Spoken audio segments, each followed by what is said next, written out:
O de Oli ven do instituto, da miña época de instituto, concretamente creo que foi un segundo de bacharelato, que naquel momento, podía ser o ano 73 ou así, estaba de moda a película de Oliver Twist, e entonces decían que eu me parecía Mark Lester, iluso de min que non aceptaba esas cousas, entonces empezaron a chamarme Oliver, e ao final quedou en Oli. E cando chegou o momento en que tiña que decidir como firmar os meus libros, aceptei o de Oli. Hai algunha anécdota relacionada con eso, porque resulta que aí me atribúen libros que son de un tal Oliván, si consultas o ISBN, e me deixan de atribuir outros que son realmente meus. Ser do Forte? Penso que sí, porque os do Forte creo que somos da poboación máis peculiar de Cangas, non? De feito, hai quen di que das Pontes para cá non pasaba por medo. Sí, esta Casa da Cultura non existía. Creo que miña nai se acordou algunha vez do que montou esta Casa da Cultura porque lle quitou as vistas.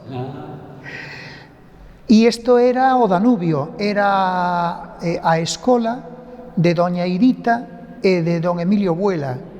E ademais era tamén un local do Frente de Juventudes onde tiñan materiais para, supoño que de xogo e tal. Eu era o único neno do Forte que falaba castelán, agora casi pode ser ao revés.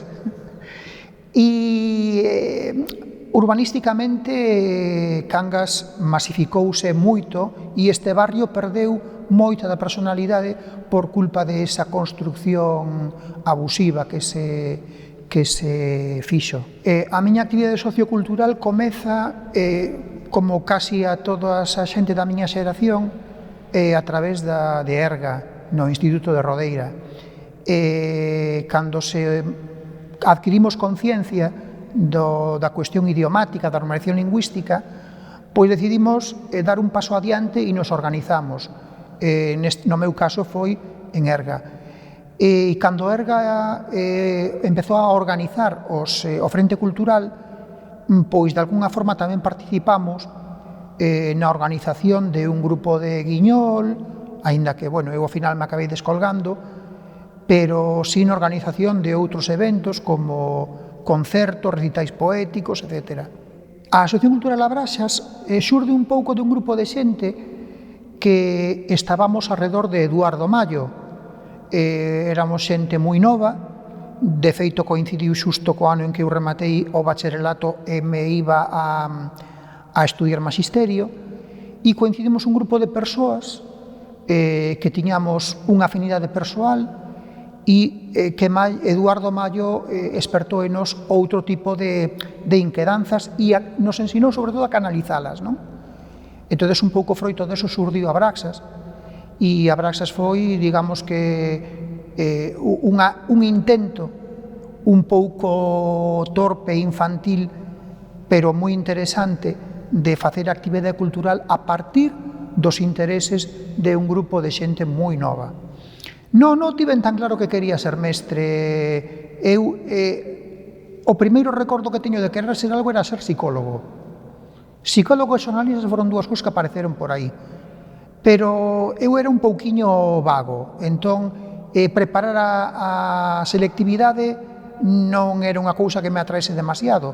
Suspendín a selectividade e, sin embargo, aprobei a proba de acceso a magisterio e por eso me convertín en mestre, un pouco por descarte. A miña actividade cultural ten moito que ver tamén co aspecto da normalización lingüística, e non só a cultural, sino tamén a pedagóxica e a didáctica.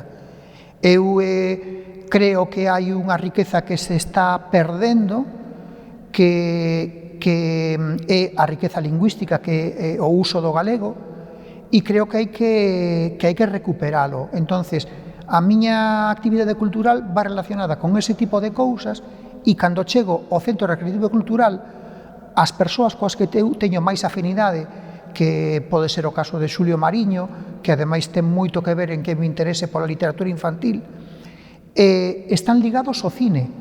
Entón eu empezo a interesarme polo cine, empezo a descubrir o cine a través de eles, a través de Xulio Mariño, de Carlos Angílica, de Manolo Lemos, de Alexandre Bermúdez. Bueno, son persoas que a mí me descubren ese aspecto e empezo a entrar por él, empezo a colaborar con eles. E a xestión do cineclub, evidentemente. Pero, bueno, eu sempre me defino un pouquiño como un hiperactivo, no? Gústame peteirar en moitos terreos. Entón, no propio Centro Recreativo Cultural se abren outras portas a facer outras cousas e froito deso é a creación dunha biblioteca actualizada infantil que empezamos a montar e outras cousas que foron aparecendo e despois o descubrimento de Xiria, aínda que eu non entro a participar como socio nin como colaborador con Xiria, sí que me empecé a interesar polas actividades que fan. Lembro, por exemplo, que me espertou moita curiosidade o concerto didáctico da banda Xarabal que organizara Xiria no seu momento e a conferencia de Mercedes Núñez, que para min foi como un flash, un descubrimento, ver unha persoa galega que estivera nun campo de concentración e que había alguén que se molestaba en achegárnola e poñelo ao noso alcance. Eu entro en contacto con Nova Escola Galega moi pronto, non me lembro quen foi que viñera por aquí a facer unha presentación, non sei se fora Antón Costa, viñera por Cangas e fixera unha presentación de Nova Escola Galega no Instituto de Rodeira. E eu, desde ese momento, entrei en Nova Escola Galega. A partir de aí, coñezo a Manolo Méndez. Manolo Méndez era un dos organizadores das Xornadas do Ensino do Morrazo, dos encontros de ensinantes do Morrazo, que se organizaban en Moaña, e eles queren deixalo e entonces falan comigo e dicen: por que non organizades vos en Cangas? Entonces eu acepto que organizamos en Cangas e montámolas no vello Instituto de Rodeira, que nese momento era un período de transición, deixaba de ser instituto e formaba parte do Colexio de Coiro, o que sería despois o Colexio da Rúa. Organizamos ali as xornadas de ensinantes os encontros de ensinantes do Morrazo e un grupo de xente decidimos constituirnos como un grupo fixo e organizamos debates, preparamos actividades e materiais didácticos para o uso por parte dos mestres. E foi un descubrimento de xente nova, xente como Xosé Ramón Bernárdez, que foron moi dinámicos nese aspecto e posteriormente darían lugar, por iniciativa do Concello, era Xan Bouzada, animador sociocultural, e nos convocou a un grupo de xente, mestres, a organizar un grupo de traballo arredor do medio físico de Cangas, do entorno de Cangas. Como froito deso, surde un grupo de traballo estable que elaboramos uns materiais, recordo Rosa Cavada, Arturo Sánchez, Xosé Ramón Bernárdez, Xosé Manuel Pazos, eu mesmo, estudiando a pesca no Morrazo, a pesca en Cangas, e posteriormente unha unidade didáctica moi amplia que nos facilitou moito traballo Enrique Arguindei por unha publicación que se fixera na Bretaña, o SESAI non me acordo como era o título exactamente, que era un estudio xeográfico sobre Galicia. E iso foi un modelo importante para ese estudio do entorno do Morrazo, que ademais tiña unha peculiaridade que eu creo que foi pioneira, que se elaborou, e neso ten o mérito Arturo Sánchez Cidrás, que era quen dominaba o aspecto informático, fixo un xogo informático para traballar o coñecemento do medio físico do Morrazo. A partir de ese grupo de traballo entra en contacto con nós Xosé Vangueses e nos propón facer unha guía de Cangas. Entonces, nós sempre dixemos que esa guía de Cangas non era froito dun traballo de investigación, sino froito dun traballo de recopilación, especialmente na parte histórica. Os datos históricos se recollían nesa guía, procedían de estudios xa elaborados, de artigos do Faro de Vigo, da Folla do Luns. Nos o que fixemos foi, digamos, que acoller todo eso e outro tipo de cousas que xa estaban noutros libros e artellalos en torno a esa guía. E o que pretendíamos con ela era que a xente que visitase Cangas tivese un coñecemento, ou polo menos saíse con un coñecemento aproximado do valor que había nos nosos monumentos e nos noso patrimonio arquitectónico. En Cangas fun director do Colexio da Rúa antes de que se construíse o novo edificio no Instituto Vello de Rodeira. Iniciamos os primeiros pasos da construcción, pero non chegamos nunca a estrenalo.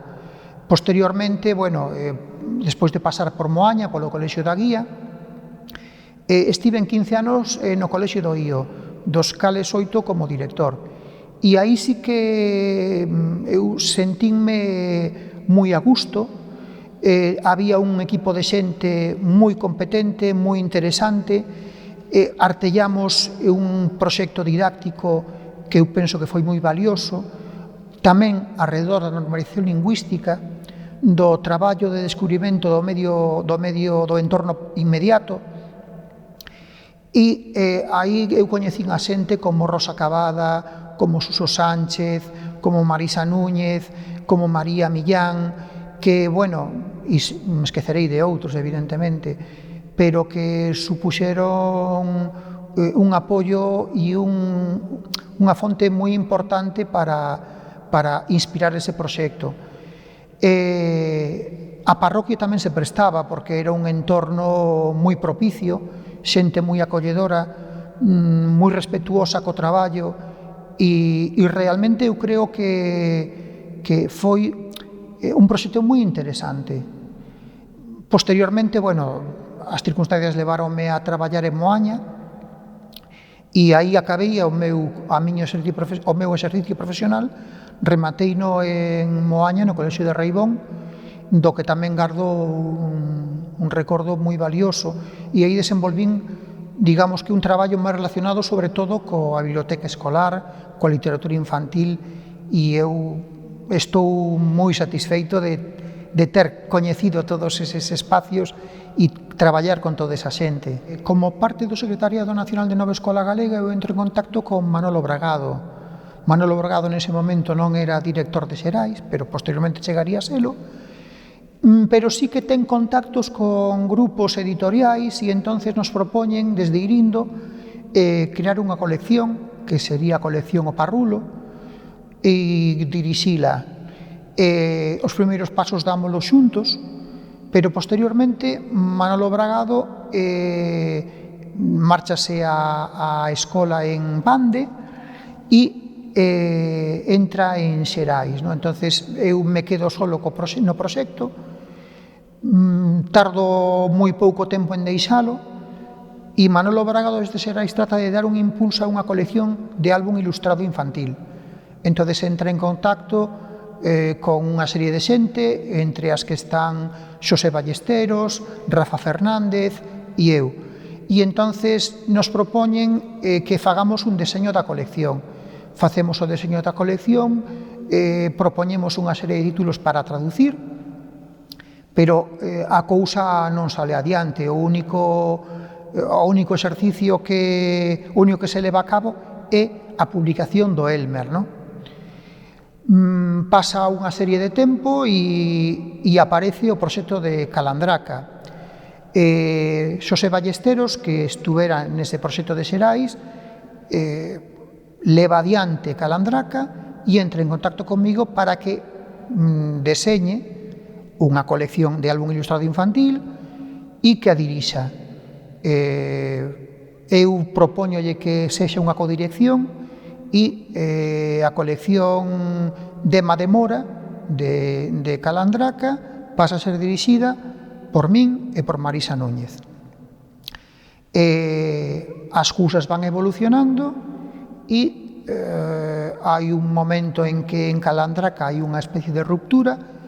Por unha parte hai unha xente que organiza e funda OCO, e por outra parte se queda Calandraca. Entonces ofréceme dirixir desde Calandraca a colección Sete Leguas e efectivamente acepto dirixila e hoxe en día continuamos Xosé Ballesteros e eu na dirección da colección. Son dous autores totalmente diferentes, non? Digamos que Leo Lionni o que destaca é a ilustración. Ele é un home que está moi ligado á arte e o seu traballo basase en que cada libro que fai utiliza unha técnica diferente. O texto evidentemente é algo tamén importante porque el construe historias a partir de elementos basicamente animais e relacionados coas súas vivencias, por exemplo, co tema artístico, co pictórico, coa poesía, porque para min hai un libro que é fundamental e que a min me deu moitísimas satisfaccións traducir, que foi o Frederic, que é moi poético, porque é unha reflexión, ademais unha reflexión ben feita, como a mí me gusta que sean as reflexións nos libros infantís, que non teñas, que non se vexa que queres ensinar nada, sino que estás expresándote, e é unha reflexión sobre a utilidade do inútil, sobre a utilidade da poesía, algo que non sirve para nada, e un rato que se dedica a guardar palabras, a guardar colores, a guardar o poético da vida, e que parece que non sirve, que ao final acaban descubrindo que si sirve para algo. Mientras que Arnold Lobel é un constructor a partir da palabra. Lobel crea con economía de linguaxe historias que encerran un enorme campo afectivo e que son ao mesmo tempo moi cotiás, protagonizadas por animais tamén, pero unha construcción e un esquema moi ben pensado e moi ben elaborado. Sin embargo, hai un libro que é o único libro que eu traducín do francés, porque era un empeño que ese libro se traducise, que era o de André François, o Lágrimas de Cocodrilo, Larmes de Crocodile. A mí me parecía un libro tan bonito, que ademais ilustrativamente era de unha economía de recursos bestial, que eran liñas simplemente, e que debecía porque estivese traducido. Estivera traducido no ano 61 en Lumen, e eu conseguín un exemplar que foi unha inmensa sorte. Resulta que eu tiña un amigo que era Rafael Fernández, que traballaba na librería Bertrand, que se montou en Vigo, e un día quedamos para tomar algo unha tarde en Casa Eladio, no Forte, e el ven con un libro, e cando vexo Lágrimas de Cocodrilo, digo, eu choráballe porque me dese o libro, díxame este libro, dame este libro e tal, véndemo. Non cho vendo. E ao final conseguín convencelo de que mo regalase, e efectivamente é un libro que conservo con un enorme cariño, e por moito que pasen os anos, sempre estarei enormemente agradecido a Rafael Fernández por terme regalado ese libro. No meu descubrimento da literatura infantil ten moita culpa Xulio Mariño. Eu era un pai moi novo e gustábame que o meu fillo crecese con libros, non? Entón, Xulio Mariño me puxo en contacto cunha colección que era a colección Altea Benjamín. Nesa colección había un libro que se titulaba La aventura formidable del hombrecillo indomable. E ese era un libro que lle leía ao meu fillo cada 2 por 3. De feito, é un libro que, cando el tiña 28 anos, seguíase acordando de fragmentos dese libro. E eu empecé a preguntarme por que razón non podía haber un libro en galego que fose como ese, que todo o mundo quixese leelo e que che pedisen que yo contases outra vez. E froito deso, empecé a escribir. E aínda que este O Medo é o primeiro libro que publiquei, Este non era un libro que eu pensaba como tal libro, ese foi un exercicio de clase que eu elaborei para os meus alumnos de primeiro estaban aprendendo a ler e non coñecían aínda todas as letras do alfabeto e entón eu decidín construir unha historia que eles tiñan que ler coas poucas letras que coñecían e así xurdiu este Omedo e ademais eles debían ilustralo. Pero realmente o primeiro libro que eu escribín con intención de que fose un libro era O pirata pata de lata, foi O pirata pata de lata. Eu escribino pensando no meu fillo e nese conto de la aventura formidable del hombrecillo indomable de Hans Traxler e realmente ese libro obsesionoume durante moito tempo porque trataba de que fose preciso, buscar a palabra xusta que entrase na rima, que tuvese a medida exacta. E eu despertaba polas noites, e incluso non dormía, pensando nas palabras. E encendía a luz da casa, da habitación, para anotar as cousas, porque, claro, ao principio, por un certo respeto a Helena, non encendía a luz e pretendía recordar o día seguinte cal era a palabra que me xurdira e claro, non conseguía acordarme, entón había que dormir con un caderno debaixo da cama e anotar a palabra que xurdía nese momento. É inevitable que na túa creación non haxa algo de ti. Eu creo que é realmente imposible, non? Pode haber máis ou pode haber menos, pero sempre apareces ti. E no caso de que mencionas que o título é Un problema grande, fai relación á chegada dun irmán. É curioso porque eu nunca tuve un irmán en idade de que me provocase ciúmes, pero sí que descubrín que existían os ciúmes porque cos meus primos me decían que eu tiña ciúmes, entonces é algo que sempre eu nunca o sentín, pero que me facían sentir que eu tiña dentro. E cando facía intentos de crear algo novo e tal, de repente un día apareceu esa idea do problema grande, que era o irmán que chegaba, que era moi pequeno, pero que ao mesmo tempo se convertía nun problema que abarcaba todo. Entonces, bueno, e efectivamente, no caso do outro título, que é O elefante perdeu a memoria, sí que fai relación inicialmente a unha estación que viviu a miña avoa. A miña avoa padeceu Alzheimer e eu sentía que tiña que escribir algo sobre eso, pero máis en como vivíamos desde fora que como vivíamos desde dentro. Nese medio tempo, o texto está escrito, pero miña nai sufre demencia e entón, de repente, eu descubrín unha persoa diferente, miña nai. Descubrín cousas que ela coñecía e que a mí nunca me dixera. A música, determinados recitados que ela eran un pouco provocativos e que ela sempre ocultara, e de repente xurden aí. E entonces decido que esa historia hai que enriquecela con esa vivencia, non? E se retrasa, e decido incluir moitas cousas que teñen que ver co que eu vivín con miña nai, como a música, por exemplo. A música é un elemento moi importante, eu creo que en xeral de todos os meus libros, porque os que non teñen música directamente teñen rima e teñen melodía e teñen... O dos ratos ten máis que ver, non tanto que sí que na miña vida de infancia hai ratos, e recordo algunha vivencia, dúas concretamente, na casa da miña avoa, onde aparecen ratos por aí e tal. Pero o dos ratos aparece, sobre todo, a partir dun momento en que, estando eu dando clase no Colexio de Raibón, temos un rato que vive dentro da clase. E entonces, claro, eu estaba nese momento pensando en que facer, que non facer, e decido facer os ratos da casa. E entón, nos ratos da casa aparece ese rato que de alguna forma conviviu con nós durante un tempo nesa clase.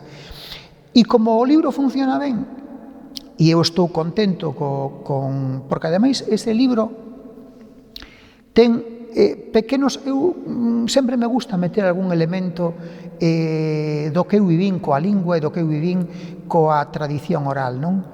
E ese libro ten unha homenaxe inicial a unha das poucas manifestacións da literatura oral que meu pai me ensinou, que era aquilo de un gaiteiro polo monte, queres que cho conte, e un gaiteiro polo mar, queres que cho volva a contar? E ese libro empeza con unha pequena homenaxe a meu pai con eso, ¿no?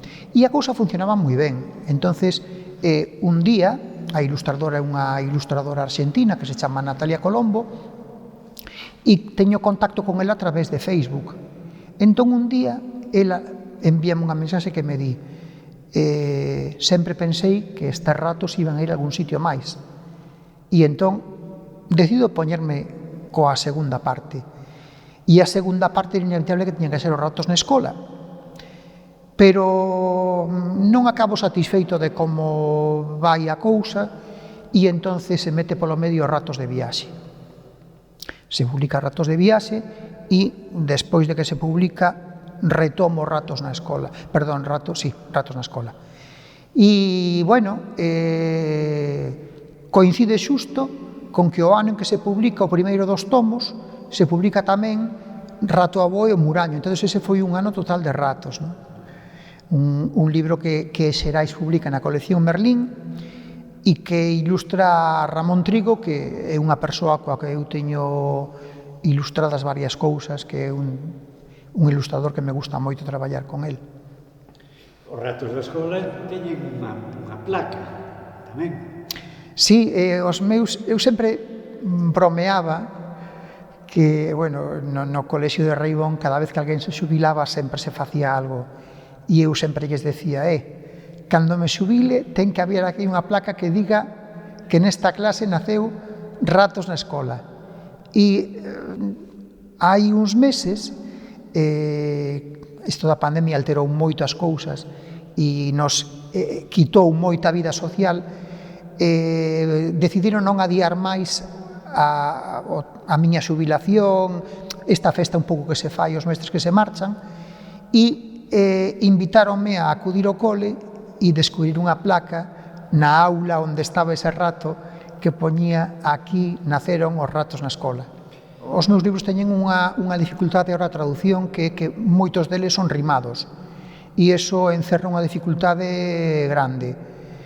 Pero hai un libro que é 11 damas atrevidas, que é un libro que, por sorte, a pesar de que ten certas dificultades e tal, e que hai referencias xeográficas ao Morrazo, a Bueu concretamente, sí que se traduciu e, de feito, forma parte do Plano Nacional de Leitura de Portugal, igual que hai outros que funcionan ben e están nos Planos Nacionais de Lectura de México, de Argentina, de Chile, e, bueno, que teñen saída por esa vía.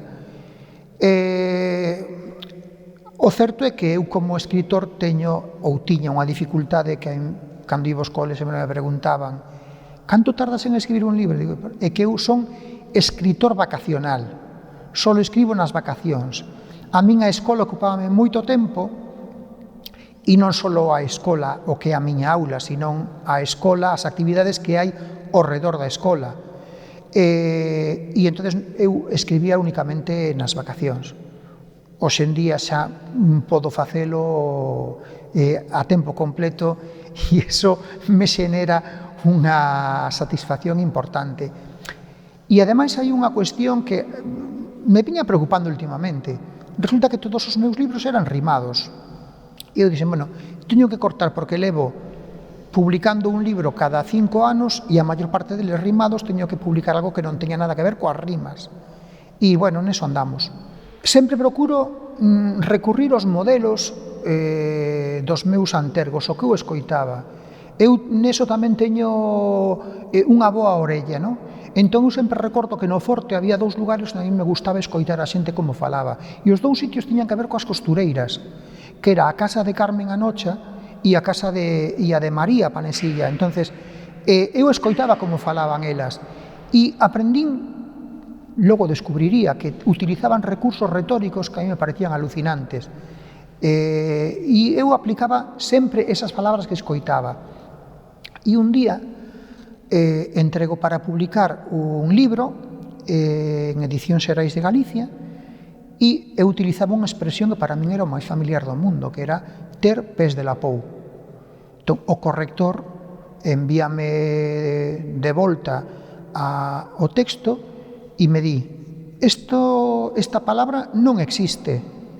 Entón eu empezo xa a dubidar se será unha palabra que utilizaba solamente a miña avoa ou era unha palabra de uso común.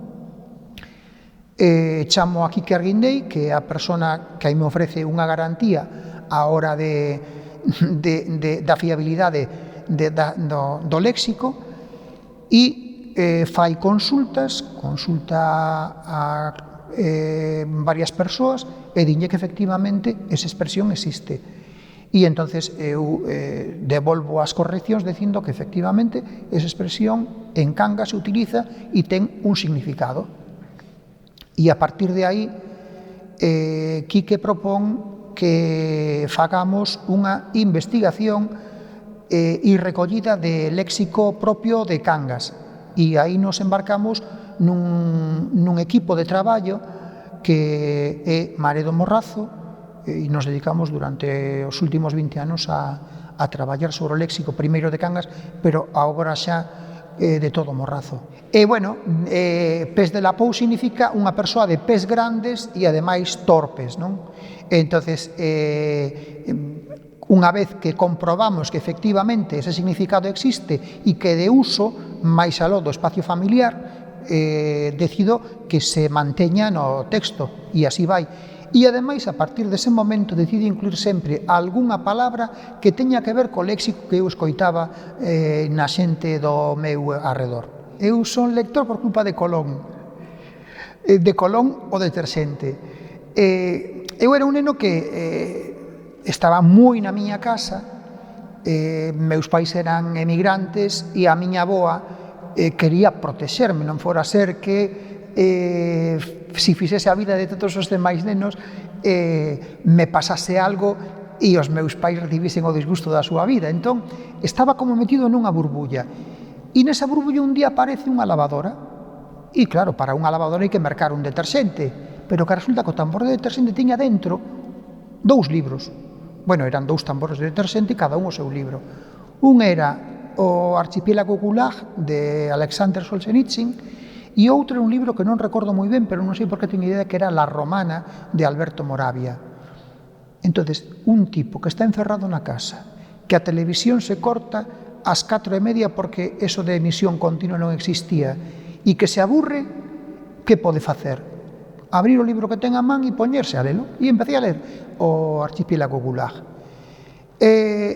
Despois tiven a fortuna de que a miña avoa comezou a convertir a súa casa nunha especie de fonda.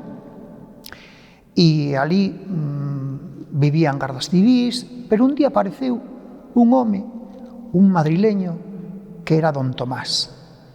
Don Tomás Sánchez Barcaiztegui, unha persona que solitaria, que de repente cae en Cangas e que se ven a vivir a casa da miña avoa. E este home, no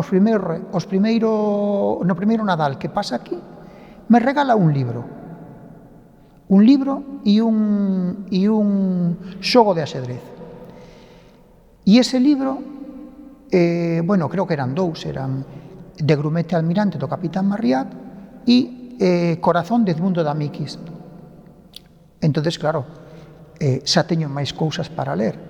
E descubro que De Grumete Almirante eran unhas aventuras estupendas da colección de Bruguera, que tiña cada capítulo o resume do texto en forma de cómic. Bueno, para min foi un gozo enorme. Pero que despois este mismo home me trae outra cousa que para min foi sorprendente, que foi Guillermo Brown. De repente descubrir que había un individuo como Guillermo Brown que vivía todas aquelas aventuras, que tiña o seu club, que facía as súas investigacións, ou os 7 secretos. Para min foi un descubrimento abrumador. E eu son un eterno deudor de Guillermo Brown de por vida, vamos.